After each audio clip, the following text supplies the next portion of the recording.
the latest introduction in the STG series that's been around since Medarot 2, but the first female successor in the series ever introduced. This is STG05, Smilodonalulu, with an almost completely new kit of Attack Trap, Full Claw, Sway Hammer, Biped Legs, and a brand new leg ability of Phantom, which doubles the user's base evade, but also in trade, doubles the damage taken. Now, Fujioka Kenki definitely cooked with the new Saber Cat and King Lion that have been teased and revealed for Medarot S's 6-year anniversary at time of recording. And might I say that just the kit alone for Smilodonalulu, as I will affectionately call her going forward, it most certainly does not disappoint, with not only a very nice nod to her original predecessing kit, but also with a new twist that makes her arguably the most powerful and probably the most dangerous of any STG model in its history. Attack Trap on the head part is a setup-based skill that will place a generic combat-reliant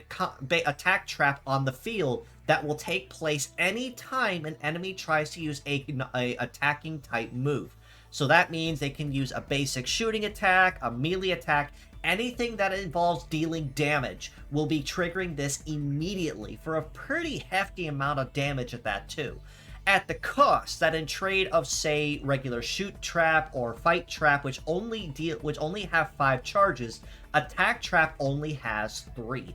But being able to deal just a little bit more damage than the basic trap and basically proc on anything at all that deals damage, I think that's kind of a fair trade-off. And given the fact that she has a base heating of over 1,000 on this, means that she's going to be zipping to the line fast enough to set this down before anyone even knows what she's capable of. Full Claw on the right arm is a brand new move being introduced into the game, and even though I do call it a brand new move, basically it's a new and improved version of the original claw attack, which the basic claw attack with the scatter effect will only hit something once and then twice more for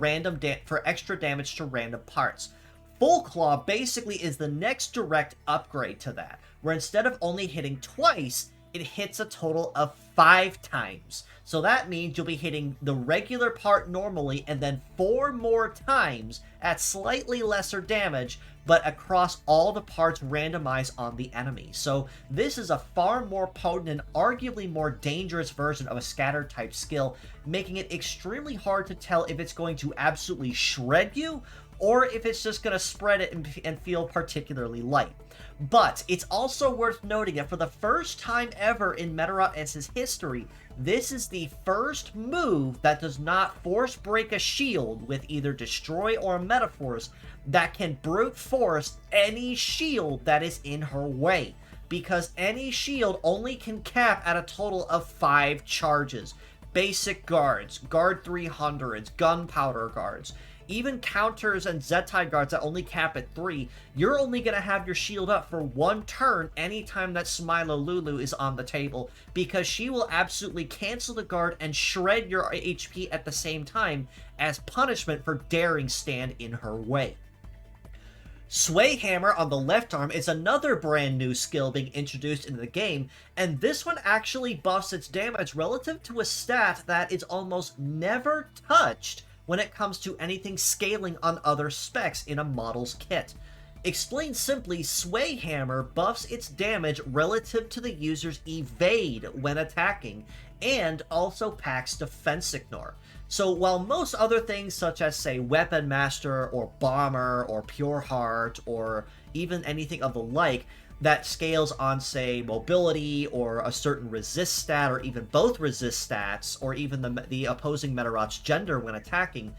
Sway Hammer instead scales on evade, which is going to start putting a whole new spin and emphasis on folks that are trying to go for the Dodge tank or Dodge DPS type build with what Smilodonalulu has to offer, especially given that this one also is packing Defense Ignore. Biped legs mean that Smilodonalulu will also have very good coverage on most terrains and very good terrain compatibility at that, but honestly, that's not the crazy part if you look at her leg stats as well. A base mobility of 956 puts her off on a very good start in the speed department, which is kind of to be expected as far as the age-old, the OG Saber Tiger type with Smilodon officially started with. A melee resist of 1275 and a shoot resist of 822 are also not too bad. She can take hits up close fairly decently well with that number, but her shoot resist is definitely going to be leaving her hurting. However, that's still not the crazy part. If you notice, her evade stat at base is over 2100, which puts it at a new record high for almost any base bipedal leg currently in the history of the game, if not putting her really close up there to taking that record. And that's also not touching on Phantom, which for no questions asked will double your evade, but the cost that any hit you take doubles your damage. And honestly, pumping your evade up to 4200 means that you're not only skyrocketing past even flight or sea-legged at their best, but it also guarantees that unless you're in a no-dodge state, almost nothing is going to touch you, period.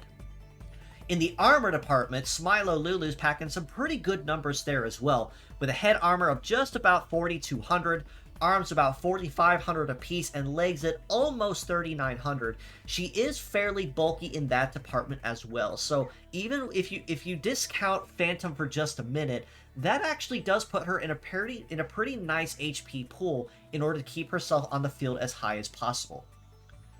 All this being said, though, as a pure set score, I very easily have to rate Smilodonalulu a very solid 8.5 out of 10. She is extremely synergetic with what she brings to the board and just as dangerously potent in most other situations. A generic attack trap to curb basically anything that tries to possibly get a hit on her at any chance they have is a very good counter for her drawback with Phantom. Full Claw for shredding through any shield that does dare try to stand in her way, and Sway Hammer compiling on with both her base evade and Phantom doubling on top of that will make it obscenely powerful, even as a full AoE type skill that damages all parts and spreads the damage.